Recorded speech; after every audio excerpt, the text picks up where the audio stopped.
भगवान की असीम कृपा के आशीर्वाद से हम सभी हमारे जीवन के मार्गदर्शक, हमारे आराध्य, हमारे परम पूज्य गुरुदेव जी के 16वें पावन महानिर्वाण दिवस के इस दिन में हम अपने भाव को गुरु चरणों में रखने के लिए, या यूं कहो कि अपने जीवन के कल्याण के लिए बार बार गुरु चरणों में आते हैं। देखो, संत महापुरुष संसार में आते हैं, उनका आना भी हर एक जीव के लिए कल्याणकारी होता, मंगलमयी होता है। और संसार से जब वो अपनी मौज अनुसार और अपना रूप बदलते हैं, साकार से निराकार होते हैं, तो वो भी हम जैसे जीवों के लिए कल्याणकारी होता है। जैसे आज आप और हम सब महाराज जी के श्री चरणों में इस दिन को मनाने के लिए कह लो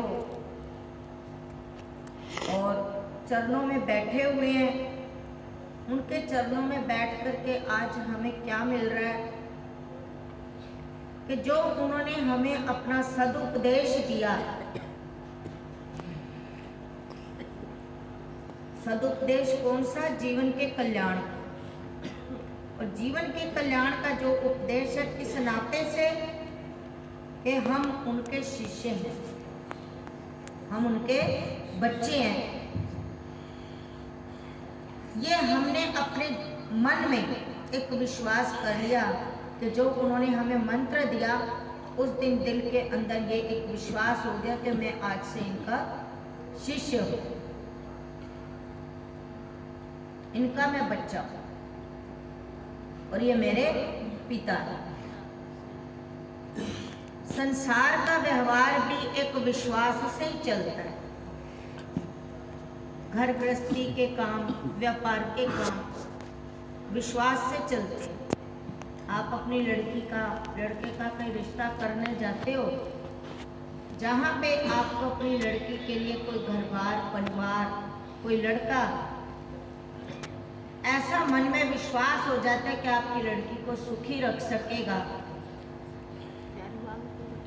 उसके जीवन में किसी प्रकार का कष्ट नहीं आएगा, तो आप जो लड़का, जो परिवार, कोई जान नहीं, पहचान नहीं, कुछ नहीं, आप उसको सौंप देते हो, धन भी खर्च करते हो, सब कुछ करते हो, लेकिन किस पे?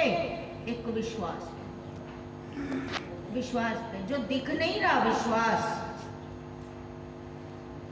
कहने को शब्द है विश्वास, लेकिन मन की एक अंतर की वो भावना जो हमें संतुष्ट करती है कि हमारी बच्ची सुखी है, उसको हम विश्वास करते हैं।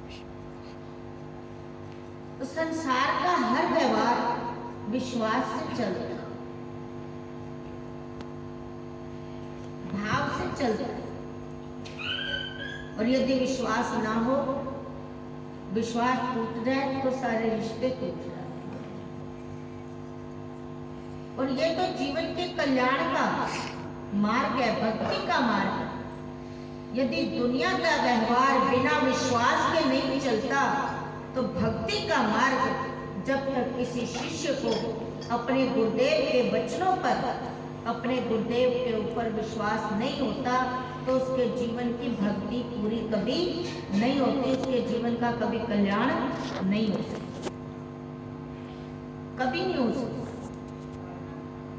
चाहे हमारे पास कितना धन माल हो, आप रोज दान लुटाते रहो, कितना रोज घर से जा के जगह जगह तीर्थ व्रत आदि करते रहो, लेकिन यदि जीवन के अंदर सबसे पहले तो कहते हैं गुरु बिन कौन बतावहीं परमेश्वर का ज्ञान, और जिन पायो तिन गुरुन ते गुरुहन कर ध्यान।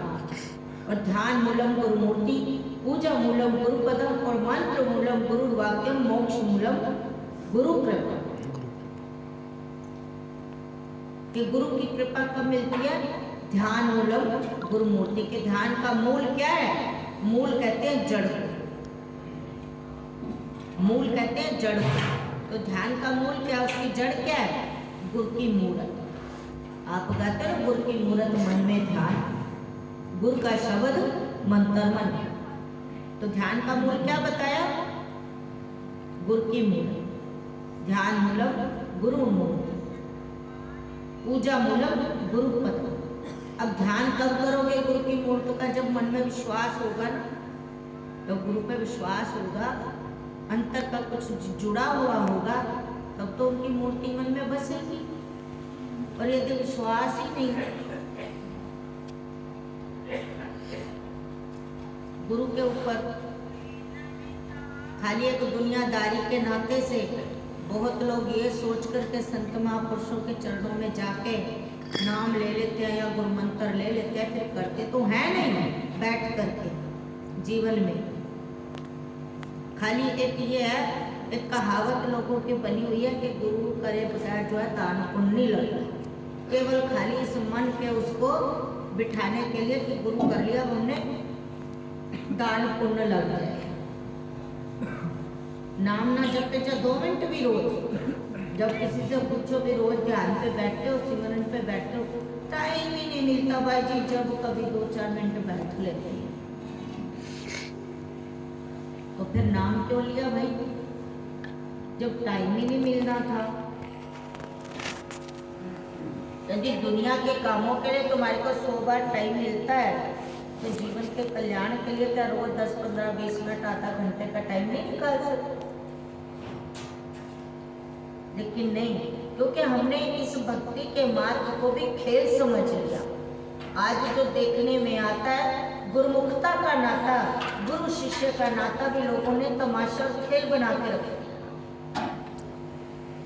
लेकिन गुरु की कृपा को पाना सहज सरल नहीं है। जब तक के गुरु चरणों में शिष्य का पक्का विश्वास नहीं, तब तक उस नाते का भी कोई अर्थ नहीं रहता। एक छोटी सी बात सुनाती हूँ कि कहीं कोई पायलट हवाई जहाज उड़ा रहा था। उस हवाई जहाज में बहुत सवारियां बैठी थी, तो जितनी भी सवारियां बैठी थी, कोई कुछ कर रहा था, कोई कुछ कर रहा था, कोई बातें कर रहा था, कोई कुछ कर रहा था। तो उसी जहाज में एक लड़की बैठी थी। तो जैसे बच्चे बैठे थे, आजकल मोबाइल उठा लेते हैं, जहाँ देखो मिनट में मैं अभी गई, बच्चे सत्संग में से उठ करके और वहाँ मोबाइल लेके बैठे हुए। मैं उठ के गई ना अभी 2-3 बार आप सबके बीच में, सोते हुए को बार बार हाथ जोड़ के जगा रही हूँ ना। अभी मैंने अंदर जाके देखा कि बच्चे यहाँ से उठ करके वहाँ मोबाइल तो देख रहे हैं, लेकिन सत्संग में नहीं बैठे, क्योंकि अभी सत्संग की उनको उतनी कदर और समझ नहीं है कि सत्संग का जीवन के अंदर क्या महत्व होता है, संगति का कितना बड़ा असर होता है। तो कहीं अगर मोबाइल नहीं है तो पहले सफर में क्या होता है, आप ट्रेन में सफर करो, शताब्दी में इन ट्रेनों में जो सफर करो, तो जब हम बैठते हैं तो आते ही सबसे पहले वो पानी की बोतल दे जाते हैं, पढ़ने के लिए कोई ना कोई अखबार या कोई बुक रख जाते हैं, मनोरंजन करने के लिए, ताकि सफर में इंसान बोर ना हो, किताब पढ़ ले तो उसका मन लगा रहे, सफर कट जाए। तो ऐसी को हवाई जहाज में बच्ची एक किताब पढ़ रही थी जिसमें कहानियां और चुटकुले। तो इतने में क्या हुआ कि कुछ खराबी हुई और जो जहाज था वो डगमगाने लग गया, डगमगा रहा था। अब लोगों को, यात्रियों को लग रहा था, जो सवारियां थी उनमें लग रहा था कि वो कि कहीं कुछ हो ना जाए, चाबी दी थी, चाबी कुछ हो ना जाए, सो रहे। जब कुछ देर ऐसा हो गई, सवारियां सारी परेशान, लेकिन उन्होंने देखा एक लड़की बैठी है ये जो, और किताब पढ़ने में इतनी मगन है, इसको कोई चिंता ही नहीं है कि हवाई जहाज डोल रहा है। तो उसके पास में बैठा एक सज्जन, जिसको चिंता लगी थी कि अब क्या होगा, कैसे होगा, हवाई जहाज डोल रहा है। तो उससे रहा नहीं गया, उसने उस बच्ची से पूछा कि बेटा, हवाई जहाज डगमगा रहा है और तू आराम से मजे से किताब पढ़ रही है ये कहानियों की। उसने कहा हाँ हाँ, जवाब दे दिया कि कहानियां पढ़। तो बेटा तेरे को डर नहीं लग रहा? वो कहती है डर किस चीज का? कहेंगे क्यों, तेरे को अपनी जान की परवाह नहीं? कहेंगे नहीं। तो बेटा कमाल की बात है, कमाल की बात है। कहेंगे तेरे को ऐसा क्यों है बेटा? तो कहने लगी कि अंकल जी, जो हवाई जहाज चला रही है ना पायलट, वो मेरे पापा हैं। वो मेरे पापा हैं। आप तो सवारियां हो, ठीक है, एक पायलट या ड्राइवर कोई भी होता है, उसको सवारियों की चिंता होती है और अपनी जान की भी चिंता होती है।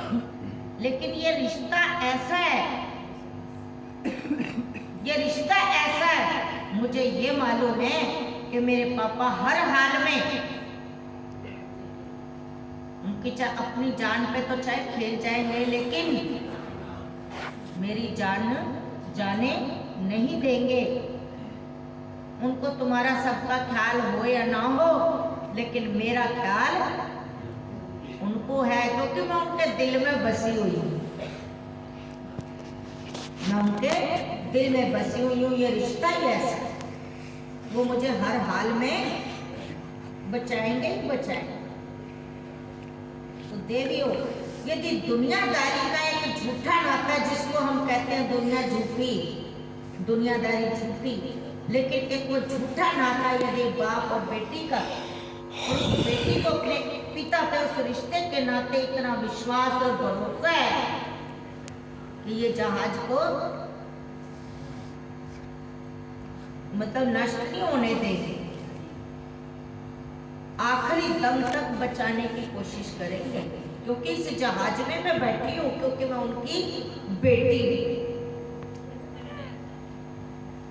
मैं उनकी बेटी हूँ, इसलिए मैं बेफिक्र हूँ, क्योंकि वो जहाज मेरे पापा होगा, इसलिए मुझे जान का कोई डर नहीं। ऐसे ही गुरमुख प्रेमियों, यदि दुनियादारी का एक रिश्ता, जिसमें उस बच्चे को इतना विश्वास है कि मेरे पापा को मेरे से इतना प्यार है कि वो हर हाल में आखिरी दम तक मेरे को किसी तरह का नुकसान नहीं होने दे सकते। यदि दुनियादारी का नाता, जिसको झूठा कहते हैं, एक विश्वास के नाते, वो कहते हैं मेरी जान नहीं जा सकती और मस्त है पढ़ने में, फिक्र नहीं है, निश्चिंत है। तो आप सोचो, हमारा तो गुरु शिष्य का जो नाता है वो कितना बड़ा नाता। और यदि शिष्य को अपने गुरुदेव पर इतना विश्वास हो जाए, निश्चय हो जाए, तो उसकी सब चिंता दूर हो। लेकिन हम रात दिन चिंतित रहते हैं, फिक्र में रहते हैं। क्यों रहते हैं? क्योंकि हमें अपने गुरुदेव पे, अपने गुरुदेव के वचनों पे, संतों के वचनों पे, कहते तो हम जरूर हैं कि हम संतों की संगति में जाते हैं, संतों की संगति में बैठते हैं, हम गुरुमुख हैं, लेकिन वास्तव में जिसको गुरुमुख कहा जाता है वो हम नहीं। जो हमारा गुरु शिष्य का नाता है, उस नाते का मर्म हमें नहीं मालूम, उसका मर्म हमें नहीं मालूम। केवल सीख लिया कि हम शिष्य, हम गुरुमुख, लेकिन गुरुमुखता की महिमा बहुत बड़ी है। पर जिन्होंने अपने गुरुदेव के ऊपर विश्वास रखा है, उनका भव से बेड़ा पार होने में कोई देर नहीं, कोई देर नहीं होती। गुरुदेव तो केवल अपने शिष्य का भाव ही चाहते हैं, प्यार चाहते हैं, वो किसी का धन नहीं मांगते। किसी की दौलत नहीं मांगते। यदि किसी प्रकार से किसी की कमाई में से संत महापुरुषों ने बोला है कि अपनी कमाई का कुछ अंश भक्ति के मार्ग में खर्च करो, परमार्थ के लिए खर्च करो, तो वो भी तुम्हारे लिए फायदेमंद है, क्योंकि संतों की हुई सेवा, महापुरुषों की हुई सेवा, कहते तन पवित्र सेवा किए और धन पवित्र दिए दान और मन पवित्र सिमरण किए, इसलिए तो हो कल्याण। तो जितनी कोई अपनी कमाई की सेवा का अंश भक्ति के मार्ग में खर्च करता है, कि जैसे एक दाना आप खेत में बोते हो तो एक दाने से कितने दाने बन करके आपको फसल रूप में मिल जाती है, ऐसे ही ये भी भक्ति के मार्ग में जो अपनी कमाई का अंश है, चाहे आपने तन से आकर के सेवा की गुरु दरबार में, आश्रम में, किसी ने झाड़ू लगाई, किसी ने सफाई करी, किसी ने बर्तन मांजे, किसी ने चाय बनाई, सबकी सेवा यदि लग रही है तो आपके दुख बीमारी कष्ट ना जाने कौन कौन से गुरु महाराज जी काटेंगे। जो कर्म के लेखे जब हमारे को कर्म फल के रूप में कोई भोगने का समय आएगा तो गुरु महाराज जी अपनी कृपा से काट के हमारी सूली को सूल में बदल देंगे। लेकिन तब जब हमें अपने गुरु वचनों पे विश्वास होगा, और विश्वास होगा तो हम उस पर चलेंगे, जब चलेंगे तभी कुछ पाएंगे। वो तो भक्त का विश्वास चाहते हैं कि विश्वास हो, तुम गुरु वचनों को मानो, अपने जीवन में अमल कमाओ। जब हम चलेंगे उन बच्चों को विश्वास से मानेंगे, जैसे उस बच्ची को अपने पिता पे विश्वास है कि वो मेरा पिता है, मेरा कभी बाल बांका नहीं होने देगा, ऐसे ही अगर हमें अपने गुरुदेव के ऊपर विश्वास है कि जिनको हमने गुरु धारण किया है, जिनके साथ हमारी डोर बंध गई, अब हमारा निश्चय बेड़ा पार होगा ही होगा। लेकिन आज तो जीव ऐसा है, विश्वास की बात तो दूर किया, आज गुरुदेव के ऊपर ही संशय करे रहते हैं, गुरुओं में ही, संतों में ही कमियां ढूंढते रहते हैं, संतों में ही कमियां ढूंढते कि हमारे में तो, हमारे महाराज जी में तो ये कमी, हमारी भाई जी में तो ये कमी। ये गुरु शिष्य का नाता आज रह गया।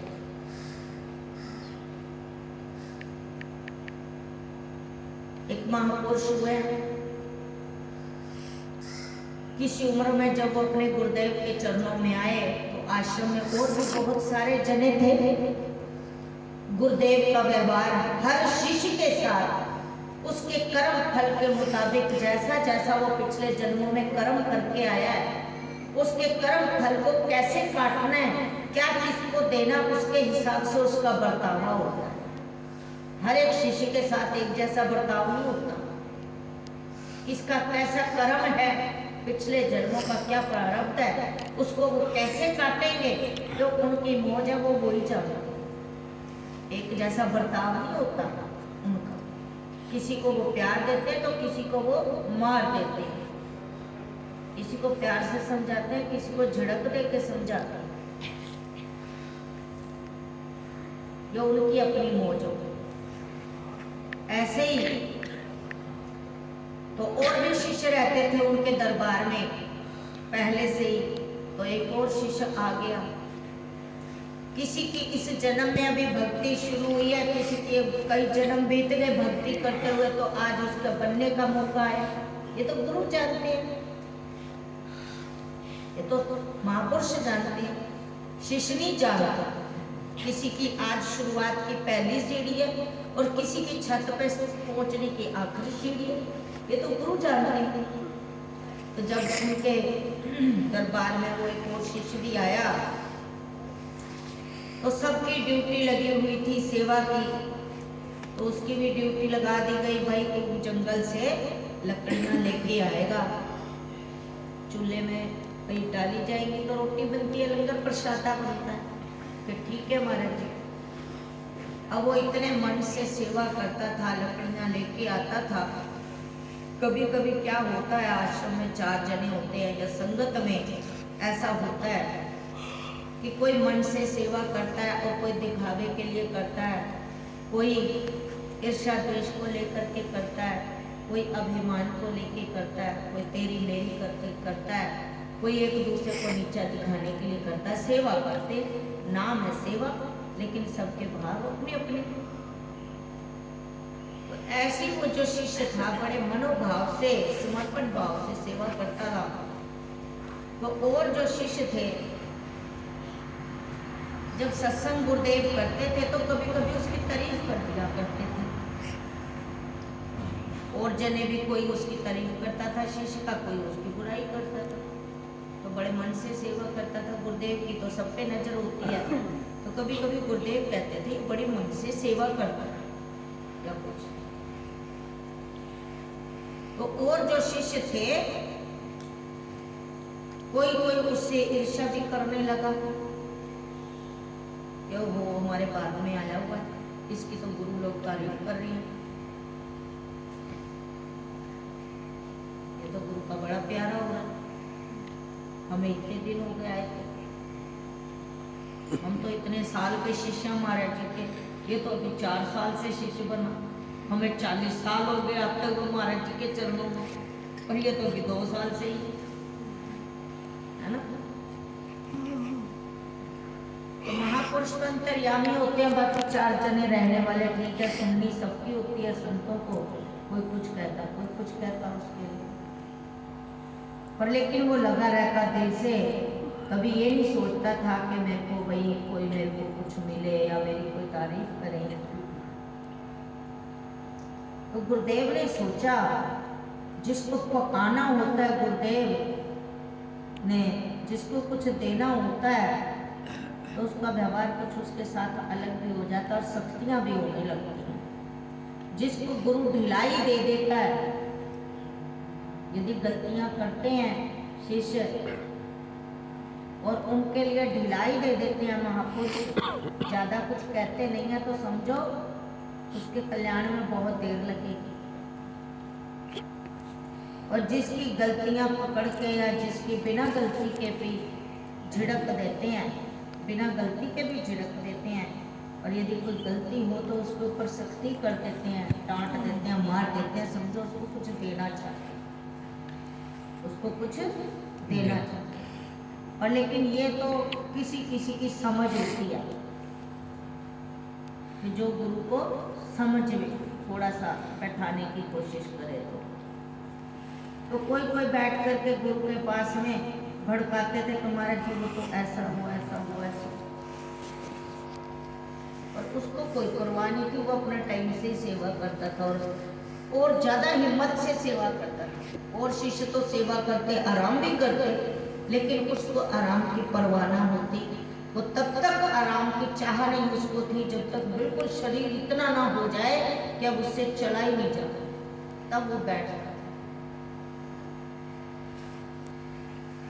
तो जब उसकी तारीफ होने लगी तो कहने लगे तो जब सेवा करता तो क्या गुरु घर की रोटी नहीं खाता? रोटी भी तो खाता ही है, तो मुफ्त की। एक संतों ने एक दिन अनेक प्रकार की परीक्षाएं गुरुमुख की भी संत लेते हैं, किसी को कुछ देना हो। वो एक दिन गुरुदेव कहने लगे कि भाई अगर सेवा करता है तो क्या हो गया, गुरु घर की रोटी भी तो खाता है, वो कोई मुफ्त की कोई होती है?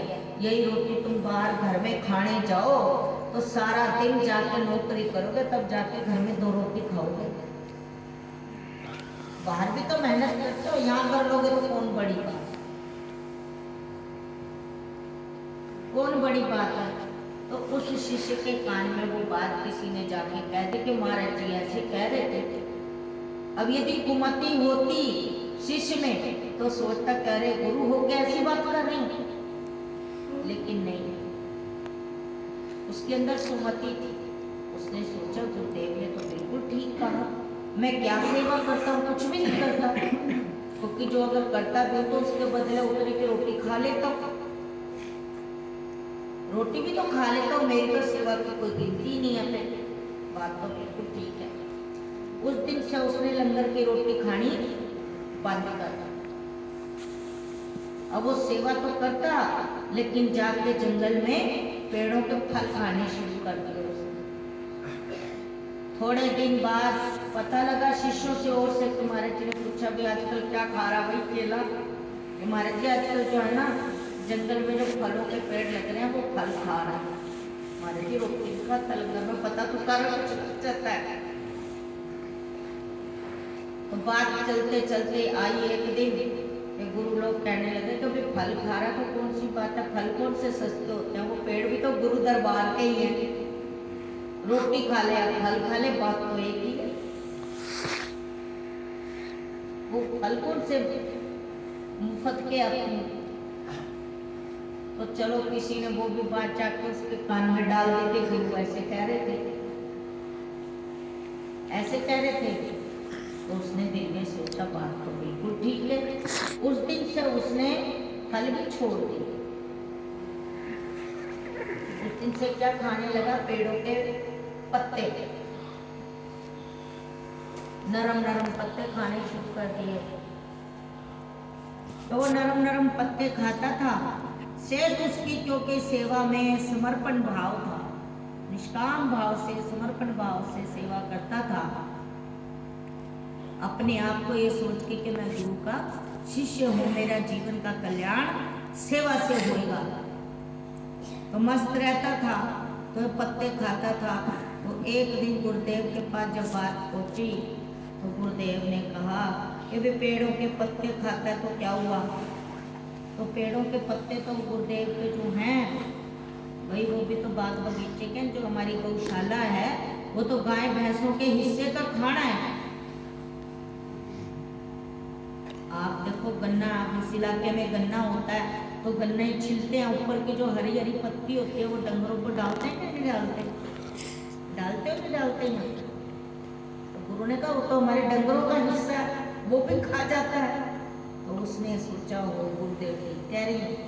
तो उसने क्या खाना शुरू किया कि जो पेड़ों के पक के पत्ते गिर जाते हैं, पक के पत्ते गिर जाते हैं सूख के, वो खाने शुरू कर दिए। तो जब वो खाने शुरू कर दिए तो धीरे धीरे एक दिन ऐसा हुआ, पता नहीं लगा, पेड़ों के पत्तों के बीच में वो आक के जो पत्ते, जिसको आखा कहते हैं यहाँ पे जी, और इधर एटा मैनपुरी की तरफ को, इटावा की तरफ को उसको अकौआ कह देते हैं। तो उसके पत्ते वो खा गया, और पत्ते खा गया, भूख तो थी, अब वो पत्ते खा गया। तो आँखें के पत्ते खाने से तो परेशानी तो होनी थी। अब वो लकड़ियां ला रहा था जब जंगल से, उस आँखे के पत्ते का वो जो रस था, दूध था, उसका ऐसा असर हुआ कि रास्ते में उसको चक्कर आ गया। और चक्कर कहाँ आया कि रास्ते में एक कुआं था, वो वहां से निकल रहा था, चक्कर आया तो लकड़ियों समेत वो कुएं में ही गिर गया। उसने जब चक्कर आया और कुएं में गिरा तो गुरुदेव को याद किया कि गुरुदेव बचाओ, पर लकड़ियां नहीं गिर रही। जैसे ही वो उसमें कुएं में गिरा, छपाक हुई, लकड़ियां सिर पे, लेकिन गुरु तो अंतर्यामी थे, वो तो उसकी परीक्षा ले रहे थे और देख रहे थे कि और दूसरे शिष्य क्या भाव रखते हैं, कौन साफ मन से सेवा करता है और कौन छल कपट लेके सेवा करता है, कौन तेरी मेरी करके सेवा करता है। तो जब उसमें गिरा तो जैसे उसने गुरुदेव को याद किया, गुरुदेव अपने आश्रम में अपने सिंहासन पे विराजमान थे, वहीं पे जैसे उसकी आवाज़ गुरुदेव के अंतर दिल में चोट मारी, वहीं पे गुरुदेव अपने सिंहासन से उठ के चल दिए।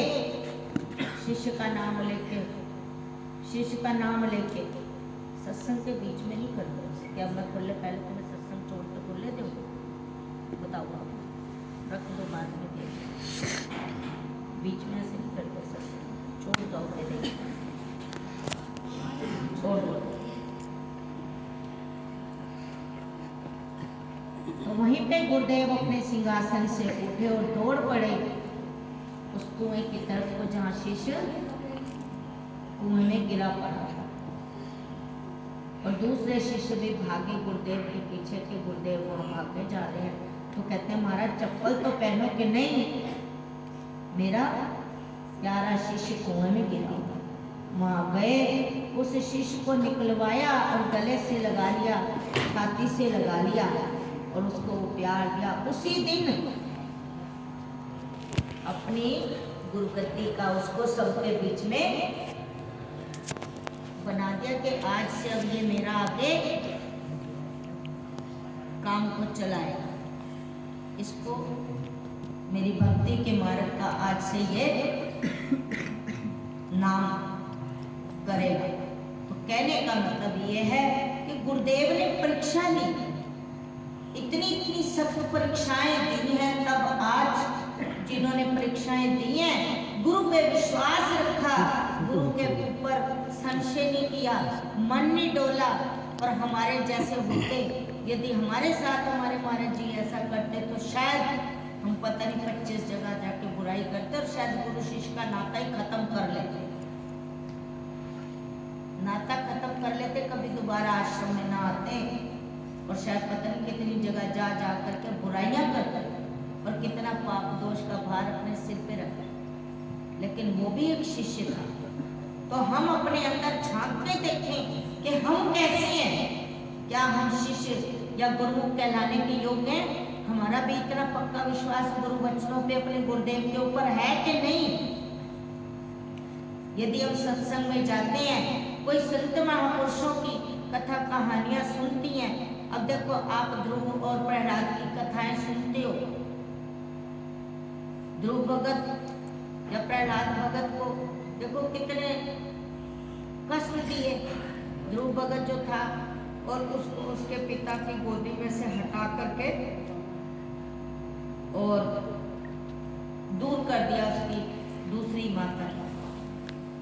उसकी जो अपनी माता थी उसने यही कहा कि बेटा वो जो जगत पिता है वो उसकी गोदी में बैठ, उस जगत पिता के पास जा।